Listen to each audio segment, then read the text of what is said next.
Buenas Buenas tardes, tardes. buenas tardes chicos, chicas. Bueno, les habla Grecia Ramírez, directora del Comité Permanente Académico CPA de Socia en UPSJB. El día de hoy les traemos un repaso quirúrgico sobre las principales patologías del esófago, del cual estará a cargo de la ponencia del interno Renzo Inca Villanueva, el cual cursa el 11º ciclo académico de la Universidad de Medicina de la Universidad Privada San Juan Bautista, y es paso asistente de SCOMI del año 2019. Bueno, Renzo, puedes comenzar cuando quieras.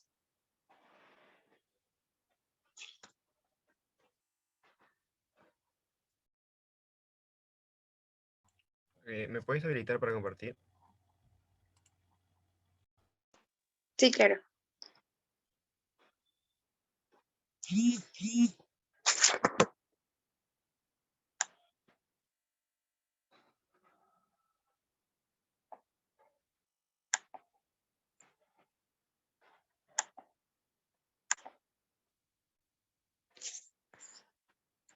Ya está, creo.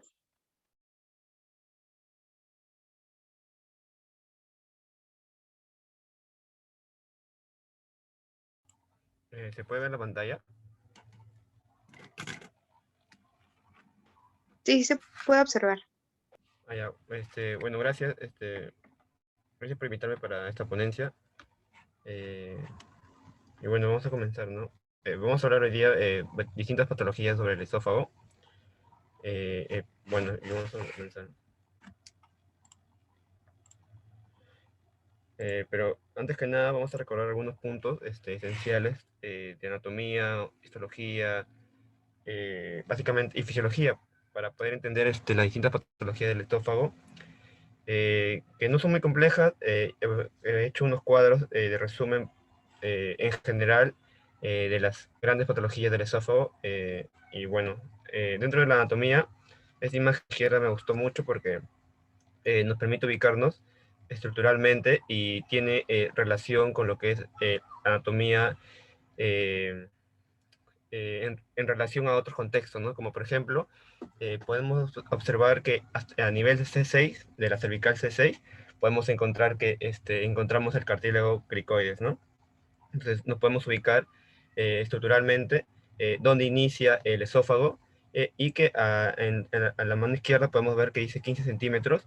Este 15 centímetros nos dice porque cuando nosotros evaluamos el esófago, lo evaluamos mediante una endoscopía. Dentro de la endoscopía, cuando entramos por la línea, por la arcada dentaria, decimos que es 0 centímetros. Y hasta llegar al esfínter esofágico superior, ya vamos 15 centímetros. Es importante porque a los gastros, a los gastroenterólogos, les da como que una ubicación más o menos, si no es a simple vista, en centímetros cuando ya están entrando al esófago. Y bueno, el endoscopio tiene centímetros a su costado, ¿no? Que les puede indicar. Entonces, la primera parte sería 15 centímetros de lo que miden, ¿no? Ya una vez entrando al esófago, el esófago se divide en tres porciones: el esófago cervical, que es básicamente el que está escrito acá; el esófago torácico, que sería toda esta porción de aquí, toda esta porción hasta aquí; y tiene una porción que es intraabdominal, o sí, intraabdominal le podemos llamar, porque ya está entrando una pequeña porción que básicamente son 3 centímetros, ¿no? Que es esta pequeña parte, que es cuando ya cruza el diafragma, ¿no? A nivel del hiato esofágico.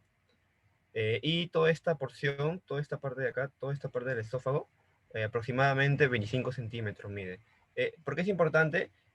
Porque saber esta medición, porque por ejemplo, cuando tengamos patologías obstructivas y queramos tratarlos médicamente, con dilatación y con la colocación de la sonda nasogástrica, nosotros podemos o podemos intuir que el diámetro de la sonda tiene que ser hasta la entrada del estómago, 40 centímetros, como pueden ver. Pero esa es una forma en una anatomía ideal, ¿no? Es por eso que igual nosotros medimos, ¿no? Y bueno, si recuerdan la medición del diámetro de una sonda se hace midiendo desde el lóbulo de la oreja hasta la base del cuello, y de ahí de la base del cuello hasta el epigastrio, ¿no? Entonces, la suma de esos diámetros nos indica más o menos qué tipo de sonda podemos introducir. Bueno, ubicados ya en las porciones del esófago, podemos ver que hay estructuras adyacentes a ellas, ¿no? Y esto nos indica que durante todo el recorrido del esófago, tiene unas estrecheces. La primera estrechez es una propia, que es la del esfínter esofágico superior. Esta es la primera estrechez. Tiene otra que es, como pueden ver acá, a nivel de este callado de la aorta. A nivel de este callado también produce otra estrechez fisiológica. Algunos consideran solamente tres, pero para manera teórica vamos a decir que son cuatro, porque a nivel de la distribución de los bronquios, como pueden ver acá, este bronquio izquierdo también genera una estrechez. Algunos gastros lo consideran como una sola, pero para que se entienda podemos decirle que son dos, ¿no? Y la otra estrechez es a nivel del esfínter esofágico inferior, ¿no? Entonces ahí tenemos la primera estrechez, segunda estrechez, la tercera estrechez y la cuarta estrechez, ¿no?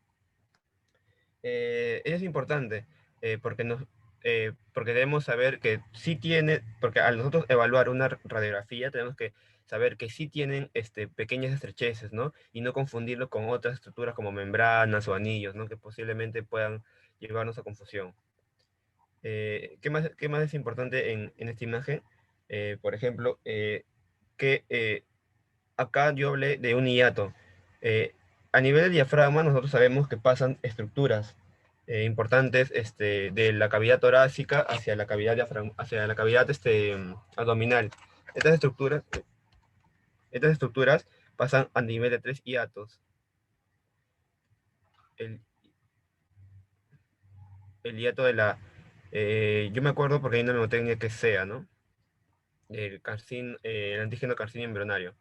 La C de cava, perdón. La E de hiato esofágico.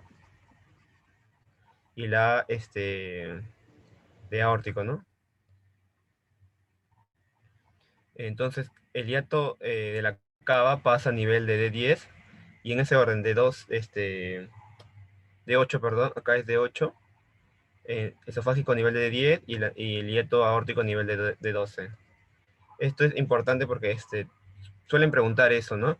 Y aunado a eso también preguntan, por ejemplo, ¿qué estructuras pasan a nivel de estos hiatos? Bueno, a nivel del hiato de la cava pasa la cava, a nivel del hiato esofágico pasa el esófago, pero también pasa otra estructura como los vagos. Los nervios vagos pasan junto al esófago. Y es más, preguntan, por ejemplo, ustedes saben que hay dos vagos, ¿no? El vago izquierdo y el vago derecho. Te preguntan cuál es el vago anterior. El vago izquierdo siempre es el anterior, y el vago derecho vendría a ser el posterior, ¿no? Y a nivel del hiato aórtico pasan la aorta, propiamente la aorta, pasa el conducto torácico, que es de todo el drenaje linfático mayor, pasa las venas ácigos, si es a la derecha, y hacia la izquierda el hemiácigos, ¿no? Entonces, esas estructuras también pasan a nivel de esos hiatos y suelen preguntarlo. Eh, bueno, básicamente podemos rescatar importante de esa imagen. Y a nivel de la imagen de la izquierda, me pareció interesante, este es un corte horizontal del esófago, bueno, básicamente de todo el tubo digestivo, ¿no? Pero la diferencia que hay, o la gran diferencia que hay entre el esófago y la demás parte del tubo digestivo vendría a ser en su capa externa. Pues ahorita lo vamos a revisar. La primera capa, o la capa más interna, vendría a ser la capa de la mucosa, ¿no? Que está conformada por epitelio, tejido conectivo y muscular. Un tejido conectivo más que nada para sostén. La submucosa, que es la segunda capa.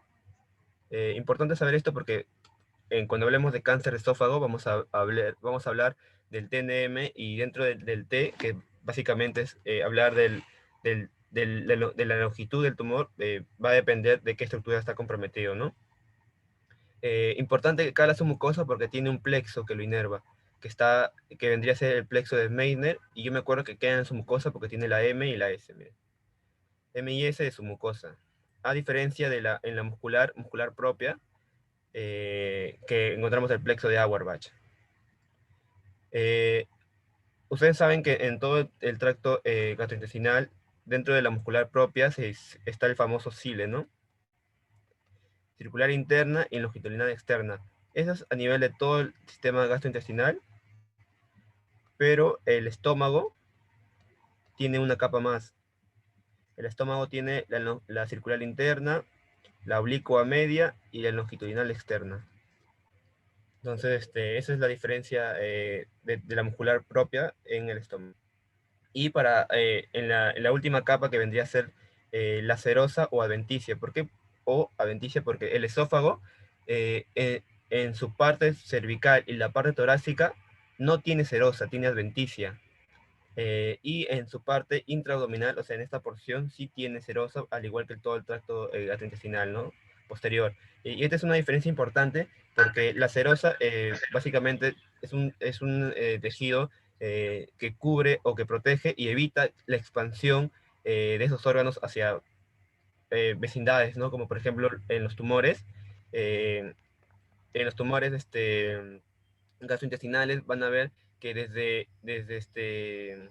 invasiones muy tempranas ya puede, perdón, para que vaya a compromiso de estructuras adyacentes, siempre tienen que pasar la serosa, a diferencia del cáncer de esófago, que en su porción cervical y torácica, que no tiene serosa, sino que tiene adventicia, es una capa muy delgada que no cubre la expansión del tumor. Es por eso que eh, en cáncer de esófago en estadios tempranos ya puede haber el compromiso adyacente de estructuras, ¿no? De estructuras vecinas. Eso es una parte importante en la anatomía, ¿no? Eh, ¿Qué más podemos hablar? Ah, bueno, en la musculatura también podemos hablar, por ejemplo, eh, bueno, vamos a dividir al esófago cervical, a ver, esófago cervical, el esófago torácico, el esófago intraabdominal. Eh, el esófago cervical va a estar en mayor proporción dominado por músculo esquelético. Y este músculo esquelético es voluntario, ¿no? Tiene inervación somática. El esófago torácico va a ser dominado por básicamente por músculo también esquelético, o bueno, puede ser mixto también, músculo liso también lo llaman, ¿no? Entonces, y a diferencia del esófago intraabdominal, que este sí va a ser preponderante de músculo liso, y es por eso que es involuntario, ¿no? Tiene inervación esplácnica, ¿no? Importante porque este músculo, ahí, a ese nivel se encuentra el hiato esofágico inferior, ¿no? Que es un hiato, no es un, perdón, es un esfínter, no es un esfínter anatómico, sino tiene una función fisiológica, a diferencia del esfínter esofágico superior, que sí es un esfínter anatómico, que sí tiene un tono bien formado, bien marcado, ¿no? Que ya lo vamos a ver más adelante. Eso es importante en esta parte. eh, y bueno, podemos agregar que todas estas porciones es adventicia y esta porción es serosa, ¿no? Mm, bueno, básicamente eso. A ver, el siguiente más, ¿no? Bueno, importante la parte de la irrigación, porque sí lo preguntan, y es más, no es difícil reconocer. Eh, hay una hemotecnia de la aorta torácica con sus ramas, ¿no? Que dice, son 4 ramas que dice, esos bronquios me interesan, o sea, la esofágica, las bronquiales, la mediastinal y las intercostales. Las posteriores, básicamente, porque vienen de la aorta, ¿no? Entonces, ahí podemos encontrar las ramas de la aorta y, bueno, las que irrigan al esófago, básicamente la podemos dividir en la cervical, en la torácica y en la intraabdominal. En la cervical, la rama esofágica va a provenir de la arteria tiroidea inferior, que es una rama de la subclavia, ¿no? Acá está este es el tronco brachiocefálico derecho, la carótida, la subclavia, acá viene la tiroidea inferior y acá está su rama esofágica. En la torácica lo que va la que va a predominar es la propia arteria bronquiales, es una rama directa de la aorta, ¿no? Sus ramas directas. la arteria bronquial. Y en la intraabdominal, la que va a inervar toda esa zona, como pueden ver acá, es una rama del tronco celíaco. Ustedes saben que este es el tronco celíaco. Tiene sus tres ramas, ¿no? La hepática común, la gástrica, perdón, es la hepática común, la gástrica izquierda y la esplánica que va por atrás, ¿no? Entonces, la rama que va a inervar el esófago intraabdominal o el esófago inferior vendría a ser la rama ascendente de la gástrica izquierda, ¿no? Es importante. Y bueno, el drenaje es básicamente similar, ¿no? En la parte, a ver, en la parte cervical van a drenar todos hacia la vena tiroidea inferior y esta va a drenar a la subclavia y después va a drenar a la cava superior, ¿no? Tiroidea, tiroidea inferior. En la parte torácica depende, ¿no? Si es derecha o es izquierda. Si es derecha, esta de acá, esta venita grande, se llama ácigos. Y si es izquierda, esta ramita de aquí se llama hemiácigos. Que al final colindan y, bueno, llegan igual a la cava superior, ¿no? A diferencia de la intraabdominal, que va a drenar todos hacia la vena gástrica izquierda y esta va a irse hacia la porta, ¿no? Al final su drenaje va a ser portal. Importante, ¿por qué? Porque estas son ramas que se van a dilatar y van a romperse cuando tenemos un paciente con cirrosis, ¿no? O prácticamente, mejor dicho, con una hipertensión portal, ¿no? ¿Por qué? Porque aumenta la presión a nivel de esta arteria porta y el flujo se mantiene atascado, por así decirlo, en esta parte, se dilatan, se muestran y se pueden perforar, no se rompen. Y eso nos van a dar las famosas hemorragia varicial, ¿no?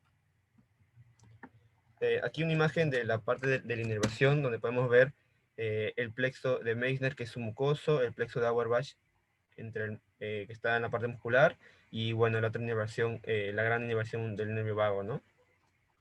Y por el otro lado podemos ver la parte del drenaje linfático. Importante porque, como ya les mencioné, a diferencia de otras estructuras, nosotros podemos tener un cáncer de esófago en estadios tempranos y que ya puede tener metástasis ganglionar porque eh, dentro de la submucosa y la mucosa ya tienen pequeños vasos linfáticos, como pueden ver acá, que pueden ir diseminando el tumor, ¿no? Y no esperar que recién comprometa la adventicia para hacer metástasis local hacia los ganglios, ¿no? Y dentro de los ganglios, básicamente, la parte del esófago cervical va, va a diseminar hacia los ganglios yugulares, como pueden ver acá, hacia los ganglios yugulares. También dentro del esófago torácico puede diseminar hacia los ganglios subcarinales, que vendría a ser uno de los ganglios que más se busca. ¿Por qué? Porque si se afecta el ganglio, este es el ganglio 7, la estación 7, estación 7. Si es que se afecta a esta estación, podríamos decir que tiene una alta mortalidad, en este caso, en el contexto de un cáncer de esófago, ¿no?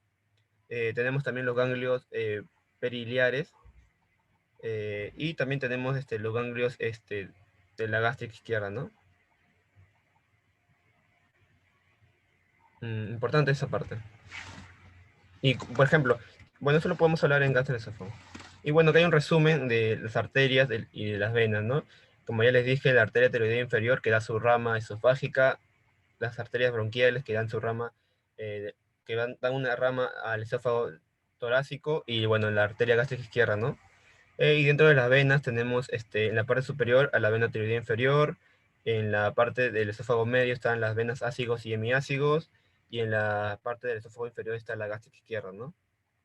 La parte del drenaje linfático, como lo mencioné, va hacia los ganglios yugulares internos, hacia los cervicales profundos, hacia los traqueales, los mediastinales, también los pariliares.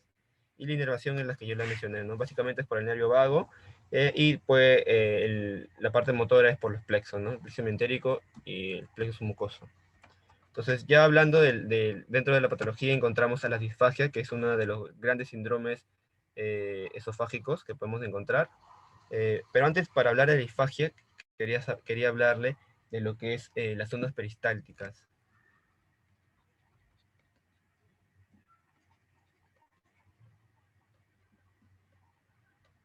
Dentro de las ondas peristálticas tenemos tres tipos.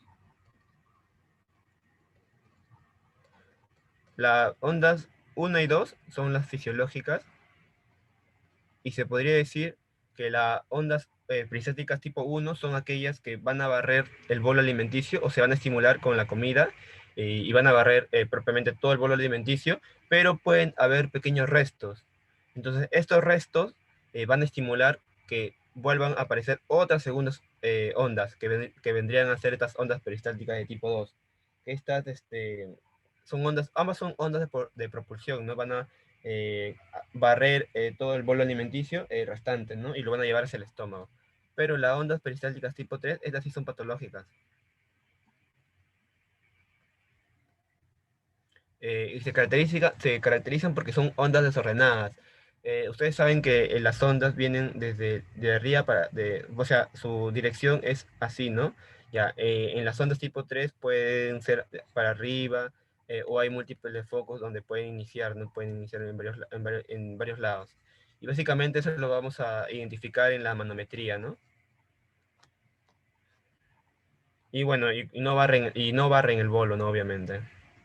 Y entonces, hablando de disfagia, la disfagia es un síntoma que te dice el paciente, caracterizado de que no puede digerir, no, pero no puede, no es que no puede digerir, sino no puede, propiamente dicho, eh, eh, hacer pasar la comida desde su boca hacia el estómago, ¿no? Siente algunas molestias, siente que se le atora la comida, eh, o siente que se puede ahogar, ¿no? Hay muchas formas de que lo puede decir.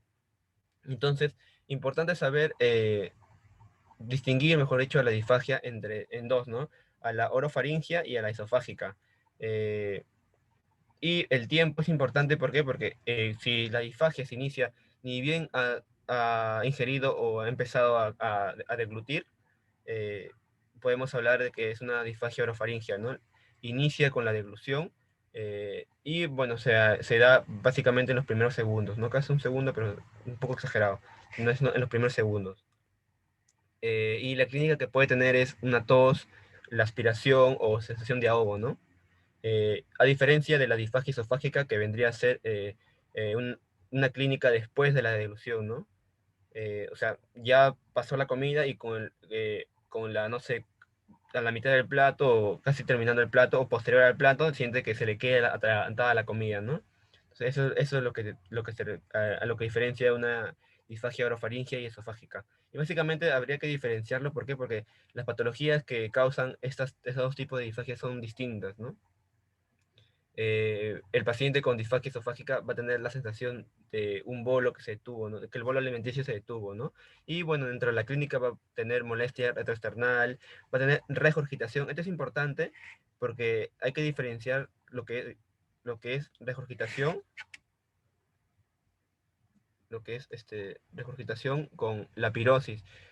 Porque si bien la pirosis también es una regurgitación, pero no se le conoce regurgitación propiamente dicha. ¿Por qué? Porque esta tiene contenido ácido. Entonces se cambia el nombre y vendría a ser pirosis.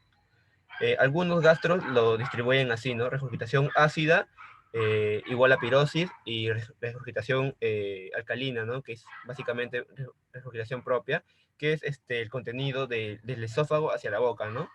Y que nunca ha tenido contacto con el ácido del estómago. Entonces, cuando ustedes vean en sus preguntas o escuchen en sus rondas o les hablen de regurgitación, entonces tienen que tener claro que la comida nunca tuvo contacto con el estómago. Y cuando le digan pirosis, es porque sí, la comida tuvo contacto con el estómago y, bueno, volvió hacia la boca, básicamente, ¿no? Y bueno, ambos marcan un punto de quiebre para distinguir distintas patologías, ¿no? Dentro de las etiologías de la orofaringia, básicamente son patologías neuromusculares y estructurales. Y dentro de las esofágicas, las podemos clasificar dentro de que si es una disfagia sólidos o es una disfagia mixta, ¿no? De sólidos y líquidos.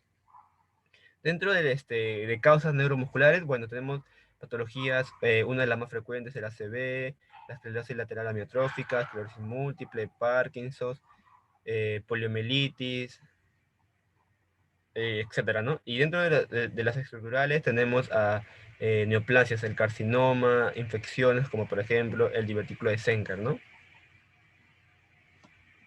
Y dentro de la clasificación de disfagia esofágica tenemos a las sólidas y a las sólidas y líquidas, ¿no? Cuando hablamos de disfagia a sólidos, en nuestra cabeza tiene que estar que es una disfagia mecánica. O sea que eh, el compromiso básicamente vendría a ser en la peristalsis. Y esta la podemos catalogar si es que es progresiva o intermitente. Si estamos frente a una disfagia mecánica progresiva, tenemos que subdividirlo, ¿no? Y pensar, si el paciente no baja de peso, estamos básicamente a una estenosis péptica, que es una causa básicamente frecuente, ¿no? Que básicamente posterior a una esofagitis, ¿no? Y posterior a un herpes, que es una de las primeras complicaciones, que ya lo vamos a ver más adelante. O puede ser también una estenosis cáustica, ¿no? Que progresivamente se va a ir estenosando la luz del esófago, ¿no?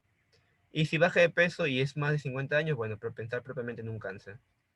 Tenemos también a la disfagia mecánica intermitente, y acá pensamos en anillos esofágicos, en membranas esofágicas, perdón, o propiamente la esofagitis eosinofílica, que no es muy preguntado, pero si te lo preguntan, le van a poner que le han hecho una endoscopía y van a ver que es un esófago traquealizado, ¿no? El esófago se ve como si fuera una tráquea, se ve como si tuviera anillos en su. Y la disfagia, que es a sólidos y líquidos, es una causa motora. Eh, Dentro de esta también se divide en progresiva e intermitente, y dentro de lo que es la progresiva está una de las frecuentes, que es la calasia, también contamos a Chagas y la esclerodermia, ¿no? Y si una disfagia motora intermitente, acá está el espasmo esofágico difuso, ¿no? Que una de sus características es que encontramos el esófago en sacacorchos, ¿no?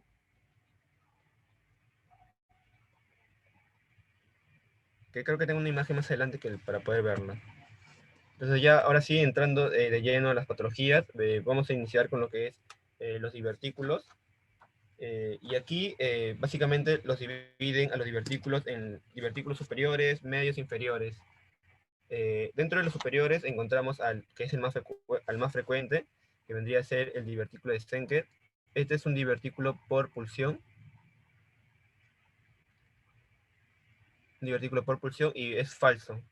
¿Por qué hablamos de falso? Porque nosotros sabemos que los divertículos verdaderos, como por ejemplo el divertículo de Meckel, que es a nivel intestinal, es porque hay una protrusión de las tres capas.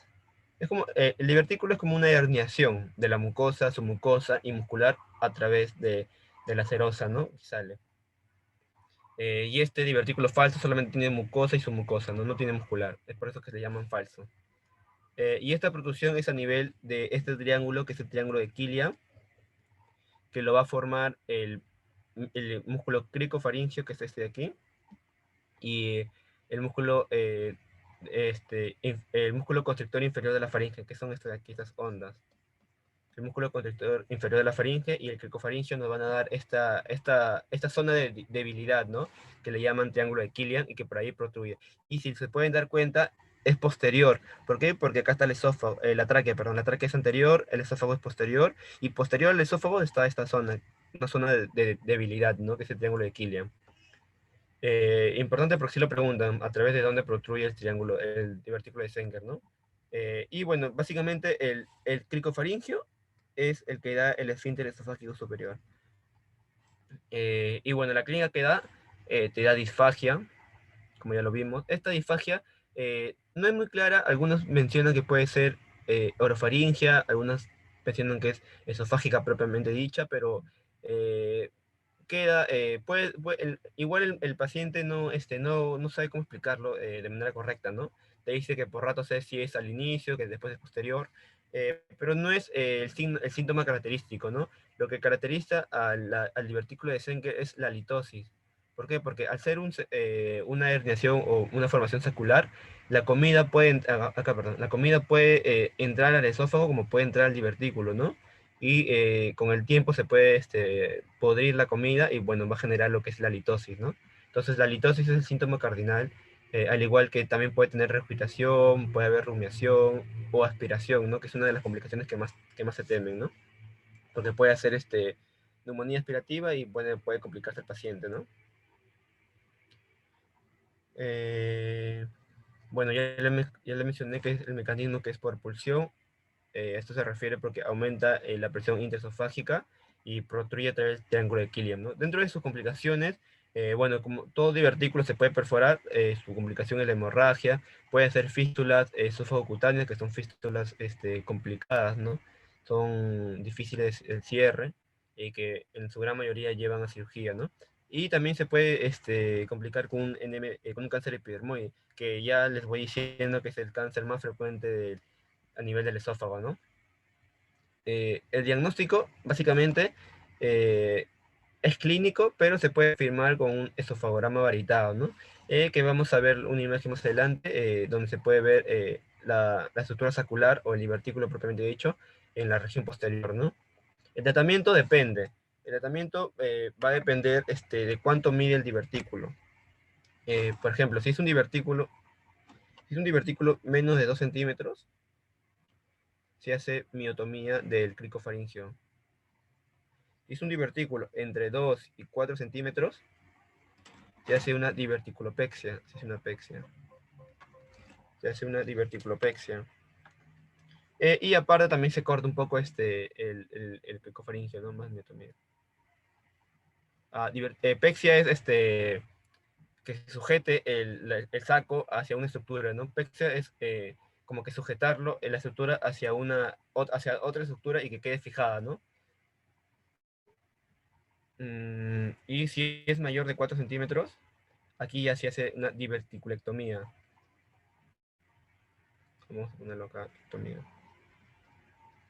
O sea, aquí ya se quita el divertículo. El saco se quita y aparte también se corta el cricofaringio, más anatomía. Aquí se corta el cricofaringio, ¿no? Entonces, dependiendo del tamaño, se puede hacer qué procedimiento.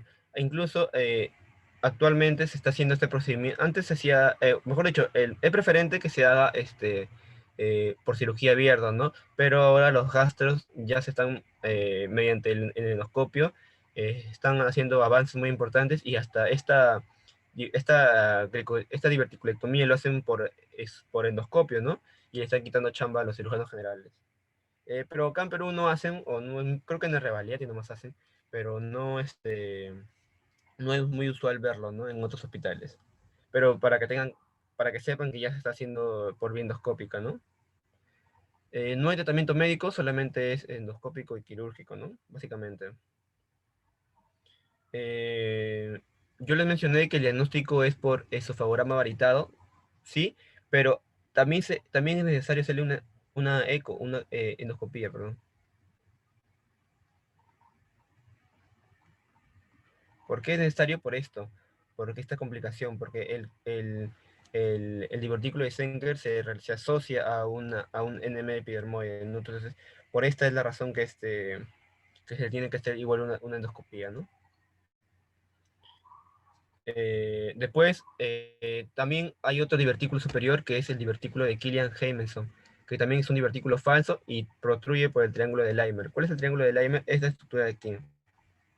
Debajo del cricofaringio también hay una zona de debilidad que se llama el triángulo de Leimer, ¿no? Que lo forman el cricofaringio y las fibras longitudinales del esófago, ¿no? Y este vendría a ser anterior, básicamente. No, perdón, este también es sí, perdón, también vendría a ser posterior y anterior, perdón, acá está la parte anterior. Esta es la parte posterior, esta es la parte anterior. Es un divertículo anterior. Después están los divertículos medios, que estos sí son verdaderos, estos sí cumplen los requisitos de la submucosa, mucosa y muscular. El mecanismo es por retracción, ¿por qué? Porque básicamente es por proceso inflamatorio, ¿no? Por ejemplo, una tuberculosis que haya generado inflamación de ganglios y estos retraen, eh, bueno, generan tejido cicatricial, tejido fibrótico, y estos retraen la parte del esófago y pueden jalarlo, ¿no? Pueden jalar y hacen divertículos por retracción. Puede también ser por una histoplasmosis, por tumores propiamente dicho, y sarcoidosis, ¿no? Y los divertículos inferiores, que también son llamados epifrénicos, estos sí son verdaderos. También pueden ser falsos. Entre verdaderos y falsos se comparten ahí mitad mitad, ¿no? Pero el más importante es el mecanismo es por pulsión también. O sea, divertículos superiores e inferiores es por pulsión.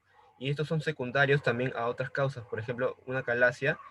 Ustedes saben que la calasia compromete la parte inferior del esófago. Y en la parte más proximal, donde está aumentada la presión intraesofágica, puede formarse un divertículo, ¿no? También por trastornos de la mortalidad, ¿no? Y acá hay algo que se ha visto, que son más frecuentes en el lado derecho. Eso es importante, ¿no? Son raros, más frecuente siempre va a ser el divertículo de Senker. Entonces acá podemos encontrar una imagen, en donde podemos encontrar acá el divertículo de Senker. Esta es una visión antero, antero-posterior, no, posterior-anterior, perdón, y se puede ver, aquí no se puede diferenciar eh, si es un divertículo anterior y posterior, no simplemente se ve un saco, ¿no? Pero ya a una radiografía oblicua o lateral podemos observar que se va hacia atrás, ¿no? Se dirige hacia la columna, ¿no? Entonces, ahí se confirma el diagnóstico de que es un divertículo de Senker, ¿no? Que es un divertículo posterior. Esta imagen, eh, lo que nos llama la atención son estas estrecheces, ¿no? Entonces, acá podemos hablar de membranas y anillos. Dentro de membranas y anillos son formaciones intraesofágicas que se diferencian también igual que los divertículos, ¿no? Los anillos son formaciones eh, falsas, ¿no? Que solamente están formadas por su mucosa y mucosa, ¿no? A diferencia de los anillos que sí tienen un componente completo, no tienen mucosa, su mucosa muscular, ¿no? Ese de acá es una membrana,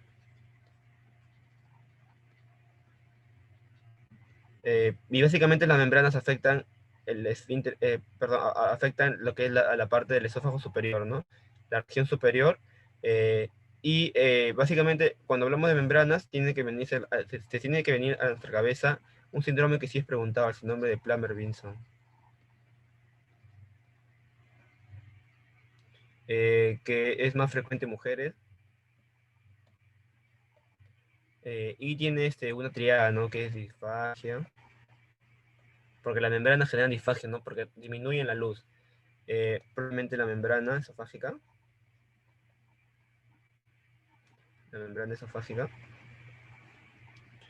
es uno, dos, y la glositis, ¿no?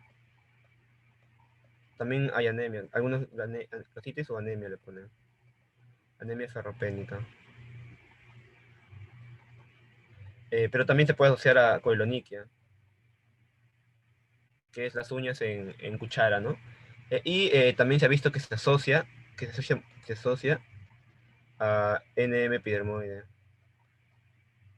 Por eso es importante tener en mente que si nosotros encontramos una membrana, tenemos que descartar el síndrome de Plummer-Vinson y hacerle una endoscopía para ver si no hay un cáncer esófago, ¿no?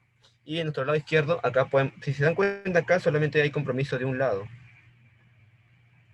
Y si se dan cuenta acá, es un compromiso de los dos lados, ¿no? Entonces es un compromiso más completo. Y si se dan cuenta, está afectando la región inferior, ¿no? Acá podemos ver ya la unión escamocolumnar, o sea, donde ya está entrando el esófago a la región intraabdominal, ¿no? Y este es el anillo, este vendría a ser un anillo, y lo conocen como el anillo de Chatsky.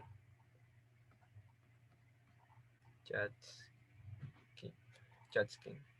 Entonces, bueno, los anillos son de tres tipos, ¿no? El anillo tipo A, el anillo tipo B y el anillo tipo C. El anillo tipo B es el anillo de Chatsky propiamente dicho, ¿no? Pero también hay un anillo tipo A, que también se llama anillo esofágico inferior, eh, y que esto es una hipertrofia del esfínter esofágico inferior, ¿no? Eh, ¿Por qué lo diferencian? Porque el anillo de Chatsky, si tú le haces una anatomía patológica, no es un anillo verdadero, ¿no? Porque tiene solamente componentes submucosa y mucosa, pero lo consideran dentro dentro del nombre de los anillos porque compromete toda la circunferencia, ¿no? Y como ya quedó así clasificado desde tiempos antiguos, ya se le quedó como el anillo tipo B nomás, ¿no? Otra patología importante aquí es la calasia. Eh, Esta es dentro de su patogenia, la definimos como que una falla o una anulación en la relajación del esfínter esofágico inferior con la deglución. ¿Por qué? Porque ustedes saben que el esfínter esofágico inferior se abre con la deglución.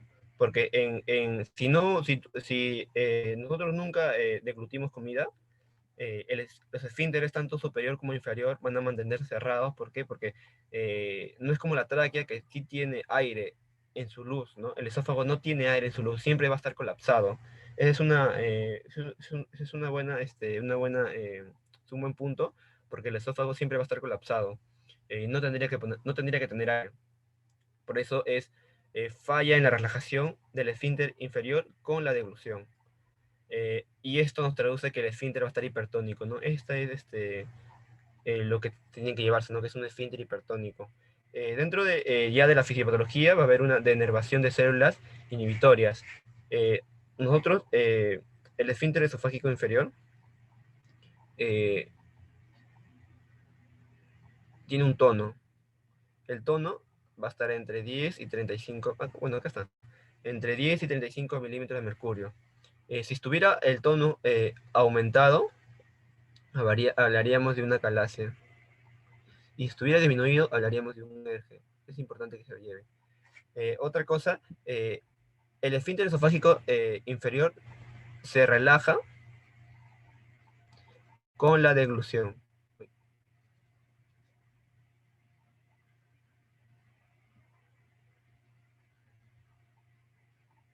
Con la deglución. Pero ¿qué permite que este esfínter se relaje?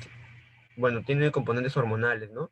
Acá tenemos el óxido nítrico, que es un componente fundamental para que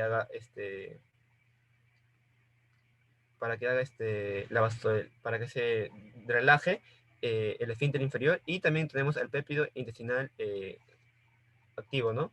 Péptido vasointestinal, el BIP, que nos va a permitir. Entonces, cuando disminuyen estas hormonas, el esfínter no se va a poder relajar, ¿no? Y lo que se ha visto que en la calasia, cuando tú le haces un estudio anatomopatológico, se ha visto que hay pérdida de estas células que producen estas hormonas, ¿no? Dentro de la etiología están las etiologías primarias y las secundarias. A las secundarias también le llaman pseudocalasias, ¿no? Y son patologías externas al esófago o que no se originan en el esófago y que producen esta forma de obstrucción distal y dilatación proximal, ¿no? Como por ejemplo la enfermedad de Chagas, el propio ERGE cuando se complica, y las estenosis cáusticas, ¿no? Y dentro de las primarias, la más frecuente siempre va a ser la idiopática. No se sabe la causa, no se sabe si es autoinmune o cuál es la causa verdadera, ¿no? La clínica, como lo vimos en diapositivas anteriores, es una disfagia progresiva a sólidos a líquidos. Es una disfagia esofágica, no es orofaringe, es esofágica. O sea, aparece posterior a la deglución. Uno de sus síntomas cardinales podría ser la regurgitación, pero también puede haber dolor retrosternal. Y la clínica clásica es que se divide, perdón, la calasia se divide en dos. La calasia es la clásica, en el cual vamos a encontrar un esófago que no se contrae bien. Básicamente el esfínter no se contrae bien. Y la vigorosa, que aquí es una esfínter que se contrae de manera desordenada, ¿no? Y esta es la que va a generar el dolor. Este dolor retrosternal puede ser porque estamos frente a una calasia vigorosa, ¿no? Las complicaciones, bueno, perdón, dentro de la clínica eh, se puede complicar, ¿no? Las regurgitaciones nos pueden llevar a neumonías aspirativas, que son complicaciones que sí hay de preocuparnos porque compromete varios, bueno, es bilateral y compromete varias zonas del pulmón, ¿no? Y como es comida, es potencialmente infectado, ¿no? Puede sobreinfectarse. Como el paciente no puede comer, porque no hay paso de la comida desde el esófago hacia el estómago, pierde peso. Y este es otro signo clínico que nos haría confundir con un cáncer, porque un cáncer también tiene disfagia progresiva, sólidos a líquidos. Primero empieza con disfagia a sólidos nada más el cáncer, pero si es que aumenta su luz, o sea, si va disminuyendo la luz del esófago, podría progresar también a líquidos. Pero también ustedes saben que en todo cáncer siempre están los síntomas constitucionales, ¿no? Pérdida de peso, anemia, y nos podría hacer confundir, ¿no? Pero recordar que son entidades diferentes, ¿no? Y se diferencia por la regurgitación, ¿no? Y esto más que nada son en pacientes más jóvenes. Los cánceres de esófago dan en pacientes más adultos, ¿no? Y también se ha visto que, que la galaxia tiene una relación preponderante con el cáncer epidermoide, a diferencia del ERG que se asocia más con el adenocarcinoma, ¿no? El diagnóstico, el gol estándar se hace mediante la manometría. Y dentro de la manometría, bueno, eso es como algo adicional, ¿no? Porque no es usual que se pida manometría. Simplemente se hace un diagnóstico con la radiografía varietada, y posterior se podría hacer una endoscopía, ¿no? Bueno, pero en la manometría podemos encontrar lo que es la aperistalsis, o sea que no hay peristalsia, ondas de baja amplitud, y bueno, como saben, hay una relajación incompleta del esfínter esofágico inferior, ¿no? Acá yo he puesto que todos los pacientes con calasia tienen que ir a endoscopía, sí. ¿Por qué? Porque tienes que descansar, tienes que descartar que no se haya formado el cáncer ya. Porque he visto que muchos pacientes se asocian con este cáncer epidermoide.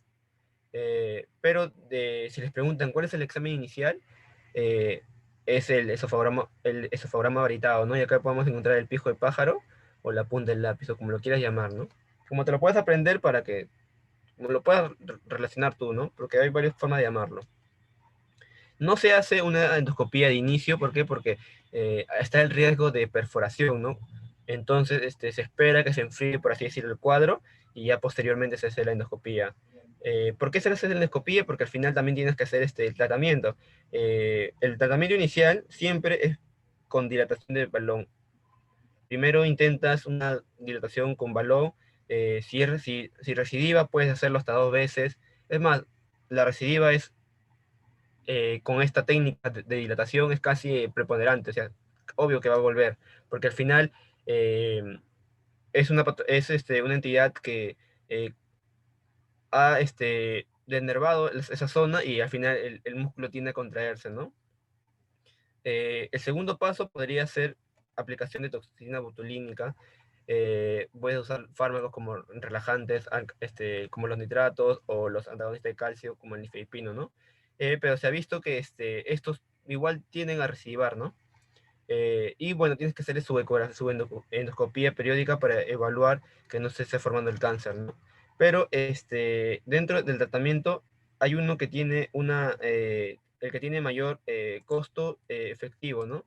O sea, que ese, por así decirlo, el tratamiento gold standard, que vendría a ser la miotomía extramucosa de Heller. Esta miotomía se llama extramucosa porque no se corta la mucosa, se corta solamente la muscular, y no se llega a tocar la mucosa ni la submucosa. Y bueno, lleva el nombre de Heller, ¿no? Y como se le ha cortado esta parte del esfínter, eh, podría, después el paciente tiene acalasia, le hacen la miotomía, y podría pasar a su contraparte, de lo que estaba bien, con falta de relajación, va a llevarlo a una relajación extrema y le podría producir un reflujo, ¿no? Entonces, por eso nosotros tenemos que crearle un esfínter funcional, ¿no? Y a esto se le llama la funduplicatura parcial de Toupet. Eh, Hay unas imágenes que tengo más adelante, les voy a enseñar, porque también hay otra funduplicatura total, que se llama la de, que es a 360 grados, ¿no? Que es la miotomía de Nissen, la funduplicatura de Nissen, perdón. Pero como también los endoscopistas también han avanzado, también se puede hacer de manera endoscópica, ¿no? Que es el POEMS, que es la Per-Oral Endoscopic Myotomy, ¿no? Y básicamente está indicado en pacientes jóvenes. Acá hay una imagen de lo que es la calasia. donde podemos ver el signo de punta del lápiz o pico del loro y la dilatación proximal, ¿no? Acá hay una imagen de lo que les hablé del espasmo esofágico difuso, donde se puede apreciar un esófago en sacacorchos, ¿no? O en tirabuzón, ¿no? Como se lo puedan memorizar. Y acá está la forma de la fundoplicatura. O sea, nosotros tenemos la parte del esfínter, aquí, el ángulo de His, la curvatura menor, la curvatura mayor, el antro, el píloro y el duodeno, ¿no? Entonces nosotros entramos y hacemos un corte a este nivel del esófago intraabdominal, y hacemos un corte longitudinal, evitando cortar o sea, solamente la indicación es cortar de las fibras musculares, evitando cortar la mucosa. Es por eso que se llama miotomía extramucosa de Heller. Y posteriormente, esta parte del fondo gástrico se le pone como si fuera una chalinita o una corbatita, ¿no? Se trata de jalar esta zona se trata de jalar, y no, se la trata de poner y que se vaya por atrás, ¿no? Se vaya por atrás, como si fuera una chalinita. Dependiendo, existe la parcial y la total, ¿no? Entonces, la que yo le mencioné es la de Toupet, que vendría a ser la parcial, y si se dan cuenta, es una fundoplicatura posterior. Va desde atrás y lo vamos a ver la otra boca adelante, pero nunca tocan. Si se dan cuenta, acá no se tocan. Hay un espacio que los divide. A diferencia de la de Nissen, que también es posterior, va por detrás, y estas sí colindan, sí se tiene este, unir, no fusionar. Existen otro tipo de funduplicaturas, pero que ya no se realizan, que es la de Tal, que es también posterior es a 180, o la de Dor, que es anterior y también es a 180, ¿no? Pero ya no se utilizan porque se ha visto que no tiene mucha utilidad en este tipo de patologías, ¿no? Su contraparte de la calasia, bueno, siempre va a ser el erge. Eh, el, Básicamente, no, todos tenemos un reflujo fisiológico, ¿no? Pero cuando rompe este límite ya vendría a ser una patología, ¿no? La definición del ERGE es la disminución de la presión del esfínter esofágico inferior menos de 10 milímetros por mercurio. Esa es su definición teórica, ¿no? Eh, Etiologías, bueno, puede ser el embarazo, comidas copiosas, el fumar, tomar alcohol, cafeína, es lo que más predispone, o vendrían a ser más que nada factores de riesgo para que se produzca el ERGE, ¿no? Dentro de la clínica, el síntoma cardinal, como ya les mencioné, va a ser la pirosis. Encontramos el reflujo o la regurgitación, pero regurgitación ácida, como yo les mencioné, ¿no? Eh, Dispepsia, que también es un síntoma que mencionan los pacientes con ERGE, y eso vendría a ser la clínica típica, ¿no?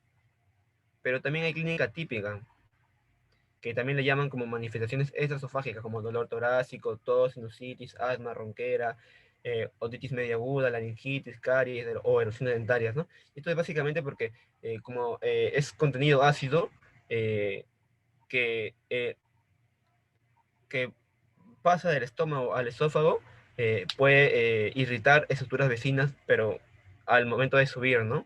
Y dando todas esas manifestaciones. Es por eso que un paciente con tos de más de 2 semanas, ustedes tienen que sospechar en un sintomático respiratorio, ¿sí? Entonces le hacen sus estudios para TB, le hacen sus estudios para tuberculosis, sus radiografías, y si no encuentra, y si sale todo negativo, ustedes están dentro de su lista de diagnósticos. Uno de ellos tiene que ser descartar que no sea un ERGE. ¿Por qué? Porque ya saben que puede irritar esa zona y generar todas estas manifestaciones extraesofágicas, ¿no? Entre las complicaciones, la más frecuente siempre va a ser la esofagitis. Eso es pregunta de examen. La complicación más frecuente del ESG va a ser la esofagitis. Este va a generar un dolor permanente y puede llevar a la odinofagia. Es por eso que el paciente también no come por... eh, si se dan cuenta acá, yo no les mencioné disfagia. ¿Por qué? Porque el paciente sí puede comer, pero al producirle disfagia, perdón, al paciente tener una esofagitis que le genera la clínica de odinofagia, el paciente dice que no podría comer. Y nosotros lo catalogamos como disfagia, pero no es una disfagia propiamente dicha, ¿no? Sino que es el dolor que le evita comer. Entonces el paciente evita comer. pero la necesidad de comer, o sea, el hambre es mayor y come, pues, ¿no? A pesar de que le duela, ya empieza a comer. Otra complicación es también estenosis. Es por eso que acá no bajan de peso, a diferencia de la calasia que sí bajan de peso. Otra complicación también vendría a ser la estenosis posterior a la esofagitis, porque lleva un tejido cicatrizal y hay una estenosis, ¿no? Y esta produce la acalasia secundaria, ¿no? La pseudocalasia que le mencioné. Pero la complicación más temida en el ERGE vendría a ser la metaplasia de Barré, ¿no? Eh, ¿Por qué? Porque la metaplasia podríamos llamarlo como que un precáncer, ¿no? Es el cambio del tejido escamoso, que es el tejido que tiene el esófago, es un tejido escamoso no queratinizado, que pasa a un tejido glandular, que es columnar o cilíndrico, que lo llaman, ¿no? Y posterior a eso, después de la metaplasia, puede pasar a una displasia y después ya pasar a una adenocarcinoma, ¿no? Que es lo que se asocia. Entonces nosotros hemos dicho que el divertículo de Meckel y la calasia son factores de riesgo para el epidermoide. Y el ERGE es factor de riesgo para adenocarcinoma. Dentro del diagnóstico, si es un ERGE leve, puede ser simplemente clínico y con prueba terapéutica, ¿no? Le damos sus inhibidores de bomba de protones por 2 semanas y el paciente vuelve a la consulta y refiere que se le calmaron los síntomas, confirmamos el diagnóstico, ¿no? Pero no se escapa ahí, tienes que hacerle una endoscopía. ¿Por qué? Porque tienes que sospechar que no esté formando la metaplasia de Barré o ya está en una displasia o un adenocarcinoma. Es por eso que a todo, igual que en la calasia, que a todo paciente se le hace endoscopía, también a todo paciente con ERGE, en el tiempo tienen que hacerle una endoscopía. Y si es más próximo, incluso mejor.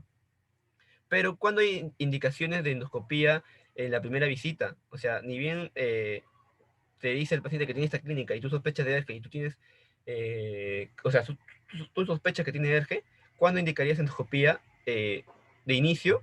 Cuando tiene complicaciones, cuando ves que te dice que tiene un dolor retroesternal también, o te dice que tiene disfagia que no puede comer por la estenosis o por la misma dinofagia, o si tiene síntomas extraesofágicos, ¿no? Entonces, las complicaciones y los síntomas extraesofágicos te harían llevar a hacerle una endoscopía de primera instancia. Pero ninguno de los dos vendría a ser el gol estándar. El gol estándar es la pHmetría, pero tampoco no se hace de rutina, ¿no? Porque no hay muchos lugares donde se puede hacer. Y la pHmetría es de 24 horas, ¿no? Y el criterio diagnóstico es que tiene que estar el medio ácido mayor de 4.5 horas de todas las 24 horas, ¿no? De todo el día. O sea, de todas las 24 horas, el requerimiento es que más de 4.5 horas sea un medio ácido, ¿no? Y el medio ácido tiene que ser menor de 4 de pH, ¿no? Es el criterio. El tratamiento, bueno, el tratamiento de inicio, ya lo saben, es IVPs. No hay un IVP de preferencia. Todos básicamente actúan de manera similar y tienen efectos similares, ¿no? Complicaciones similares también. No se ha visto, no hay estudios que demuestren cuál es un inhibidor preponderante de otro, ¿no? Cuál es mejor que otro, ¿no? También puede añadirse o tratarse con procinéticos. Básicamente, este, ¿cómo se llama este fármaco? La metroclopramida, que también ayuda a cerrar un poco el esfínter esofágico inferior. Y después está el tratamiento quirúrgico, ¿no? Que es la fundoplicatura de Nissen, que esta acá lo remarco, que es una 360 grados. Pero hay indicaciones de cirugía de primera instancia. ¿Cuándo? Por ejemplo, si te viene un paciente con ERGE y tú le haces endoscopía y encuentras que tiene esófago de Barrett ya. Entonces tú ya no le das tratamiento médico de inicio, sino de frente le haces su Nissen de entrada, ¿no? Entonces, indicación de Nissen de entrada cuando el paciente tiene esófago de Barrett. Esa es pregunta de examen. Hasta pregunta de ronda del hospital pueden hacer. En cambio, si tú le haces su endoscopía, le haces su biopsia y ves displasia, ya no es Nissen, sino ya es una esofagectomía, se quita el esófago. ¿Por qué? Porque ya es un paso. Es más, no toda displasia, pues que si es displasia, Displasia leve, moderada, puedes observarlo, pero observación periódica, ¿no? Pero si es una displasia severa, ahí sí es indicación de esofagitomía, ¿no? De entrada. Esta patología de Erge se asocian a otras entidades, como por ejemplo las hernias hiatales, en un 90%, ¿no? Ustedes saben que hay, básicamente, clásicamente lo dividen como 3 tipos, ¿no? La hernia hiatal tipo 1, pero ahora actualmente he visto que hay una clasificación de 5, ¿no? Pero bueno, vamos a hablar de la clásica, la de 2 y la de 3. La tipo 1 es la por deslizamiento, donde este es el diafragma, acá viene el esófago, pasa la porción intraabdominal, el ángulo de His, la curvatura mayor, la curvatura menor, ¿no? Entonces, acá a este nivel de la unión escamocolumnar se llama línea Z a nivel endoscópico. Esta línea Z se desplaza hacia arriba. Entonces vamos a ver, podríamos ver un, algo así, ¿no? Acá estaría el ángulo de His, un poco del fondo y bueno, el estómago deformado, ¿no? Algo así. Esta es la tipo 1, que es la deslizante. La tipo 2, que es la paresofágica, donde la línea Z se mantiene en su lugar, y lo que porque propiamente dicho, las hernias hiatales son sacos que se hernian. La herniación vendría a ser del fondo del estómago. Entonces vamos a ver básicamente algo así, ¿no? Algo así. Y acá están sus pilares. Acá sería así. Acá están sus pilares diafragmáticos. Entonces, el ángulo de His está por encima. Perdón, la línea Z está en su nivel y lo que se desplaza vendría a ser el fondo. Bueno, está feo el dibujo, pero podrían verlo en una imagen. Y la línea la hernia hiatal tipo 3, clásicamente lo conocen como hernias mixtas, pero ahora las dividen, esta hernia tipo 3 lo dividen en otras, como por ejemplo la dividen en tipo 3, tipo 4, ¿no? La tipo 3 aún se mantiene como mixta, y la tipo 4 es cuando se hernia otra estructura que no sea el estómago, ¿no? Como por ejemplo intestino, se hernia vaso o colon, ¿no? Que también se ha visto. Y otra patología que se asocia al ERGE, encontramos aquí a la esclerodermia, ¿no? Cuando forma como... Ustedes saben que la esclerodermia tiene forma de manifestaciones, ¿no? La esclerodermia es un nombre activo, ya no se llama así, se llama esclerosis sistémica múltiple, y tiene dos formas de manifestarse, ¿no? Una localizada y una generalizada. La forma generalizada se manifiesta mediante el síndrome de Crest. Y este síndrome de Crest es por siglas, ¿no? La calcinosis, eh, calcinosis, fenómeno de Raynaud, la E de esofagitis o ERGE, que es básicamente el reflujo, la S de esclerodactilia y la T de telangiectasias. Entonces, esa presentación del CRES en la esclerodermia, o bueno, ahora llamado esclerosis sistémica progresiva, de tipo sistémico, porque también es tipo localizado, que se presenta así, con este síndrome de Cres, y dentro de sus manifestaciones está el ERGE, ¿no? Importante, porque vendría a ser una patología secundaria de esófago, ¿no? Entonces, cuando hablamos de esofagitis, los gastros evalúan según la clasificación de los ángeles, ¿no? Y son de 4 tipos. La tipo 1 es cuando son lesiones de menos de 5 milímetros, como pueden ver acá, y que no confluyen. ¿Qué quiere decir que no confluyen? Ah, bueno, que no pasan pliegues. Lo que pasa es que si nosotros abrimos el esófago, en vez de tenerle una forma circunferencial, lo abrimos en un plano, lo hacemos plano, vamos a ver que el esófago tiene pliegues. Entonces, la erosión va a ser a este nivel. No confluyen con otros, solamente es en este nivel. Y es chiquita, al menos de 5 milímetros, y solamente es una mucosa, ¿no? Solamente afecta a una zona de la mucosa. En cambio, la tipo B es cuando ya son más grandes, pero aún no siguen pasando los pliegues. A diferencia de la tipo C y la tipo D, donde la tipo C ya involucran varios pliegues, puede haber acá, y pueden confluir, ¿no? Pueden ser una úlcera más grande, como pueden ver acá, toda esta zona. O la tipo D, que ya compromete más del 75%, puede ser circunferencial básicamente, ¿no? Solamente esta parte, por así decirlo, está un poco libre, ¿no? y que esto no sería, tendría indicación de biopsia para descartar que no haya metaplasia, ¿no? ¿Pueden preguntarlo? Sí, sí lo preguntan, creo. Ya vamos a acabar. Estas las esofagitides por cáusticos. También he preguntado, básicamente son dos tipos, ¿no? Las por ácidos y por álcalis. ¿Cuál es más frecuente? Depende, ¿no? De dónde lo leas, pero a nivel mundial siempre va a ser más frecuente álcalis, ¿no? Y el más frecuente es por lejía. Lejía provoca el 30-60% de los casos, ¿no? ¿Cuál es más severo? El álcalis, este es más severo. ¿Por qué? Porque lo que te hace el álcalis es una necrosis por licuefacción. Esto es importante porque esto degrada los lípidos de las membranas de las células, ¿no? Entonces, estas avanzan, van avanzando y no hay nada que los pare. Tú, a pesar de hacerle porque a estos pacientes, dentro del tratamiento, no está indicado el lavado gástrico, pero después de todo el manejo endoscópico, que tú vas retirando o lo vas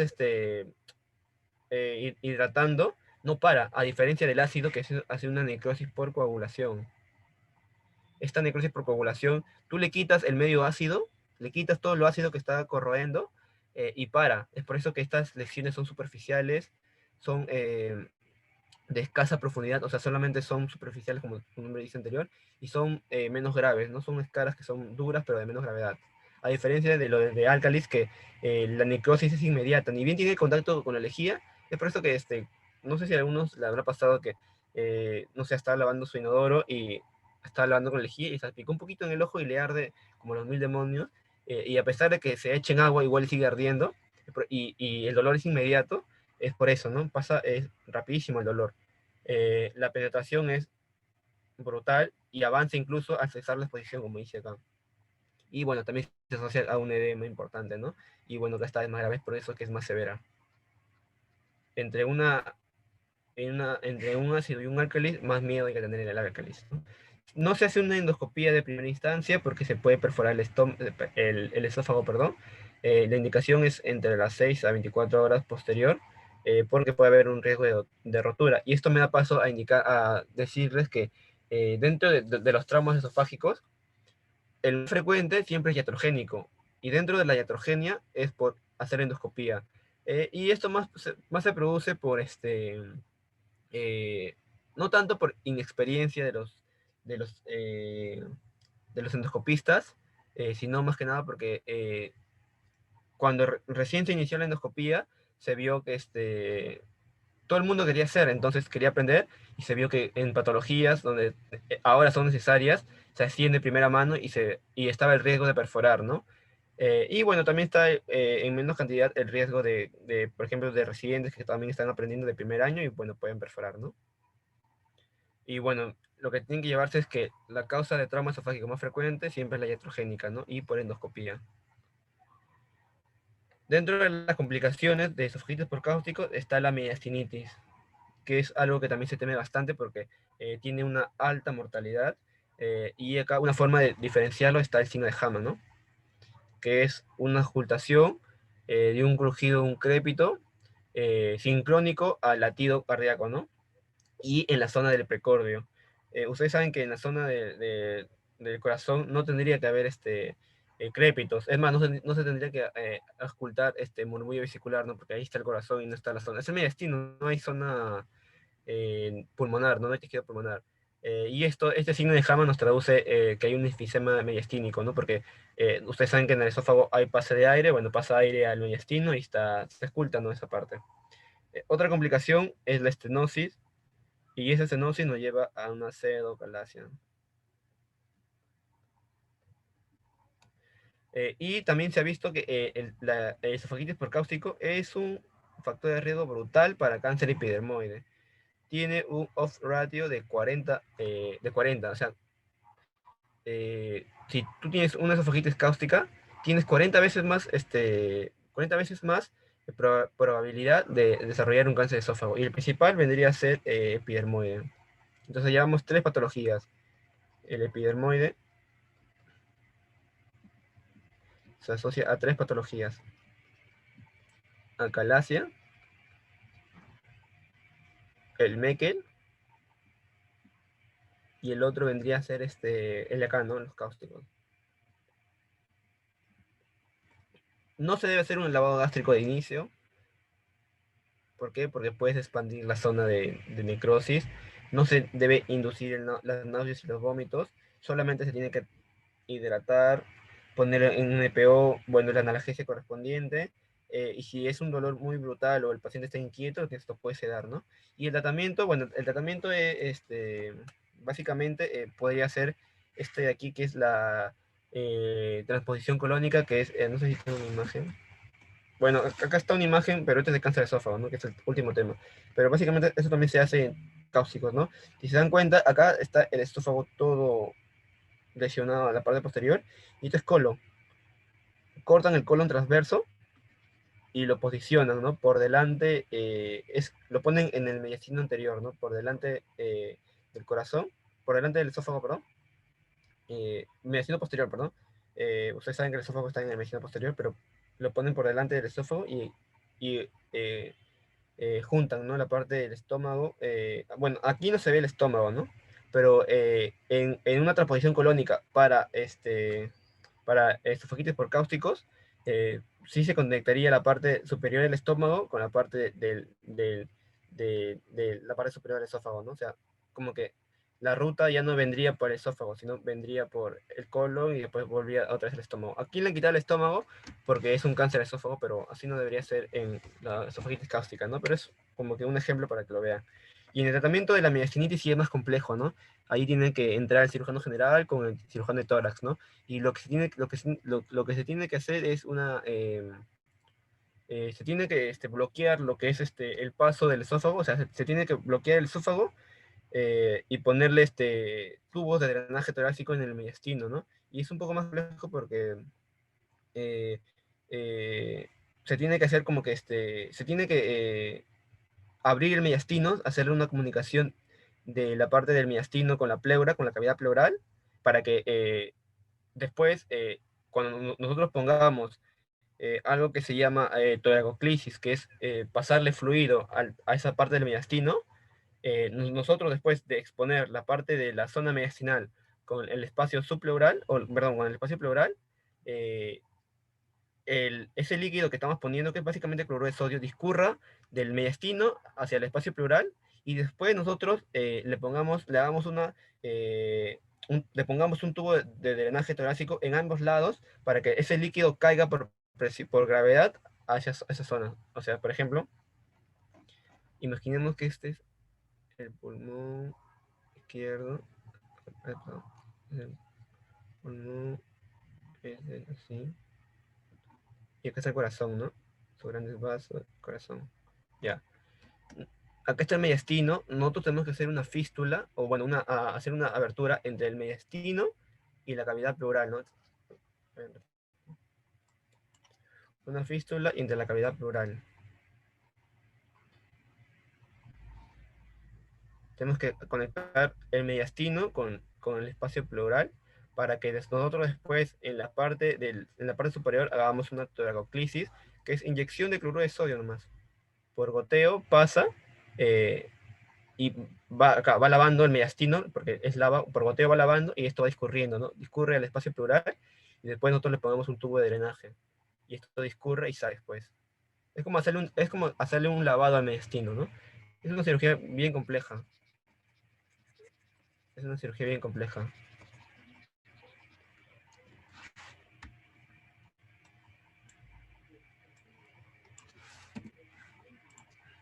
Ya, y bueno, y por último está el cáncer de esófago, ¿no? En cáncer de esófago, bueno, tenemos que saber que el más frecuente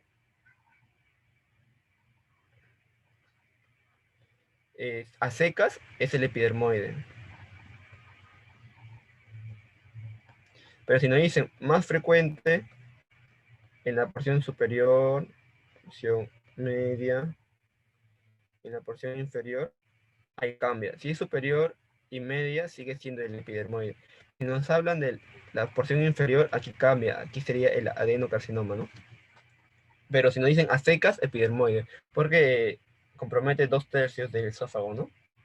Eh, La clínica del cáncer de esófago, bueno, no tiene una clínica predominante, es disfagia, pérdida de peso, puede también ser anemia, se puede presentar como una calasia, pero se presenta en gente adulta, ¿no? Es gente mayor, ¿no? Se tiene que estudiar mediante el TNM, ¿no? ¿Existen factores de riesgo? Sí, existen factores de riesgo. Ya lo vimos, por ejemplo, para el epidermoide, ya vimos que pueden ser los divertículos, de Zenker, la calasia o las esofagitides cáusticas, ¿no? Pero también pueden ser otras, como por ejemplo el tabaco, puede ser el alcohol, básicamente cualquier cosa que venga, que ingrese por la boca, ¿no? Puede ser la comida, la comida ahumada, que también es un factor de riesgo para cáncer de esófago, ¿no? Esos son los factores de riesgo más frecuentes. Y dentro del estadiaje, como en todo cáncer, se utiliza el TNM, ¿no? Dentro del TNM, el estudio de la T se hace por ecoendoscopía. Se mete un endoscopio que también tiene visión endoscópica, ecográfica, y se evalúa se ve desde la luz de la mucosa, se ve cómo se ven las partes, ¿no? Y básicamente como las demás patologías tienen su clasificación. Por ejemplo, el T1, vamos a ponerlo aquí. Vamos a poner T ecoendoscopía. Vamos a poner el T1 se divide en T1A y T1B. El T1A es cuando invade lámina propia.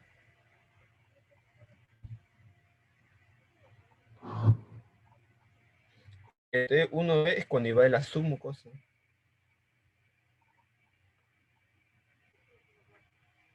T2, cuando invade la muscular propia. El T3, cuando invade la adventicia.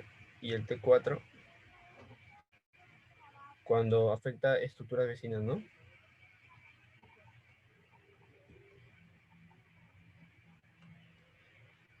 Y yo les digo, bueno, ahora el estudio del N, para hablar de esa parte. El estudio del N se hace mediante tomografía con contraste, siempre con contraste, o también puede ser no, básicamente tomografía, ¿no? Tomografía. Para metástasis sí son otros. La tomografía es cerebral, torácica, abdominal y pélvica, ¿no? Y para el M, ya para terminar esta parte, la M se hace mediante broncoescopía. ¿Por qué? Porque sus estructuras adyacentes, como si recuerdan la primera imagen, es las tráqueas, ¿no? Entonces, y los bronquios. Entonces puede invadir estas estructuras y puede hacer metástasis a esas zonas, ¿no? Entonces el estudio es con broncoescopía. Y si es un cáncer en la parte inferior, puede afectar el peritoneo o el estómago o el diafragma también. Es por eso que dentro de su estudio se une a la laparoscopía. Exploratoria puede ser, o de frente, o de frente ya para operarlo, ¿no? También se puede ver con la tomografía, pero es mejor objetivarlo y hacerle biopsia, ¿no? Porque con el broncoscopio se puede hacer biopsia. Dentro del N, yo les dije que en la parte en la primera imagen yo les comenté que a diferencia de este cáncer con otros cánceres, es que puede hacer metástasis ganglionar en estadios tempranos. ¿Por qué? Porque dentro de la capa entre la mucosa y la submucosa, entre la mucosa y la muscular propia, hay pequeños vasos linfáticos. Entonces acá se pueden asociar con pequeños vasos. Es por eso que en estadios tempranos podemos tener, por ejemplo, en el N1 y el N2, podemos tener un cáncer de esófago T1B y tenemos un ganglio, porque el N1 es cuando es uno o dos ganglios, el N2 es cuando es de 3 a 6 ganglios y el N3 es cuando es mayor a 7 ganglios. Entonces nosotros podemos tener un T1B con un N1 o un T1B con un N2.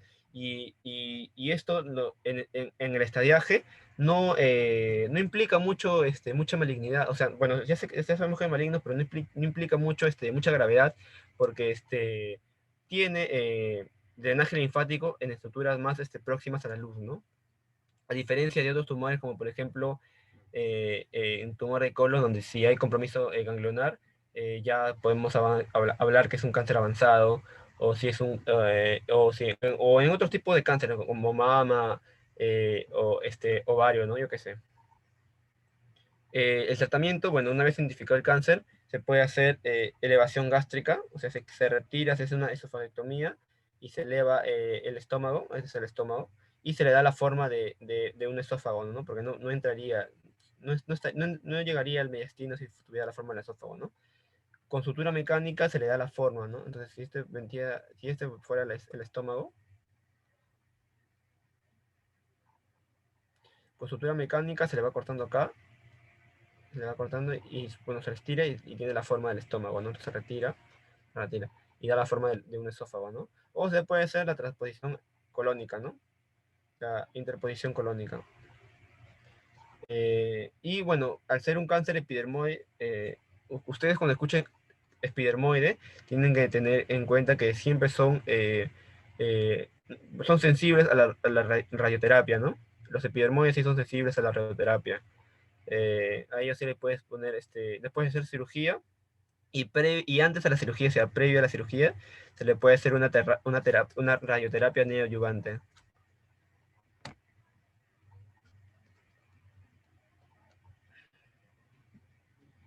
Neoadyuvante. Neoadyuvante se refiere antes de la cirugía. Y si hablamos de una radioterapia adyuvante, es posterior a la cirugía. Cuando es adyuvante, es posterior a la cirugía. Podría usarse, ¿no? Y bueno, básicamente eso, ¿no? Eso es todo lo que es patología de esófago. No sé si tienen alguna pregunta.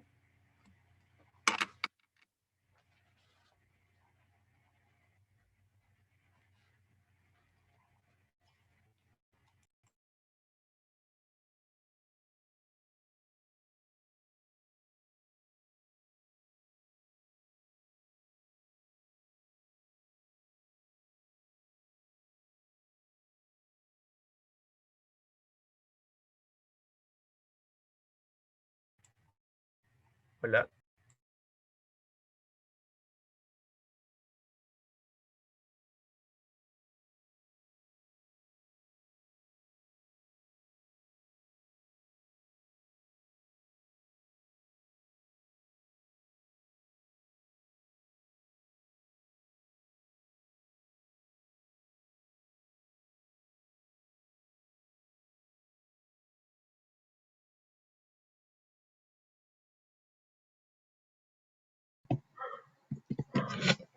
Bueno, gracias Renzo por la ponencia, ha estado muy, muy didáctica, muy buena. Chicos, si tienen alguna pregunta pueden hacerla.